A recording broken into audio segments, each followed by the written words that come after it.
অনেকেই চাইছে যে কিছু একটা বিশৃঙ্খলা করে নির্বাচনটাকে বানচাল করা। আমরা বলবো ইনশাআল্লাহ সবাই যেন এক থাকে এবং একটা সুষ্ঠু নির্বাচন এদেশে অবশ্যই জরুরি, কারণ জনগণের সরকার প্রতিষ্ঠা হওয়া দরকার। তো সকলে মিলে ইনশাআল্লাহ আমরা যার যার ভোট শেষে দিব এবং জনগণের সরকার প্রতিষ্ঠা করবো, এটাই আমাদের অঙ্গীকার।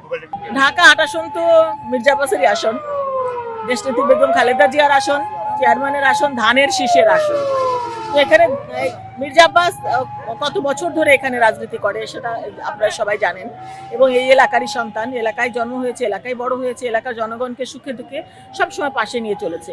তো 18 বছর এলাকার জনগণ ভোটের অধিকার থেকে বঞ্চিত ছিল, মির্জা আব্বাস সহ আমরা সকলে, আমরা সকলে, এবং স্বৈরাচারী সরকারের রোষানলে আমরা পড়েছিলাম, আমাদের সন্তানেরা পড়েছিল, মামলা হামলা গুম খুন সমস্ত কিছু। আমাদের কোনো গণতন্ত্র ছিল না, ভোটের অধিকার ছিল না, আইনের শাসন ছিল না।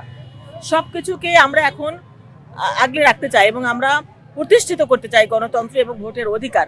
সেজন্য জনগণ আশা করি ইনশাআল্লাহ যে সকলেই 12 তারিখে যেন আমার ভোট আমি দেবো, যাকে খুশি তাকে দেবো, কারণ আমরা আমাদের ভোট দিতে পারি না। এখন অনেক নতুন ভোটার হয়েছে, যারা নতুন মানে 18 বছর পূর্ণ হয়ে ভোটারটা হয়েছে। তো আমরা কিন্তু অনেক বয়স্ক, কিন্তু আমাদেরও মনে হয় যে আমরা নতুন ভোটার, কারণ 18 বছর ধরে আমরা ভোট দিতে পারি না, সেই হিসেবে আমরাও নতুন ভোটার।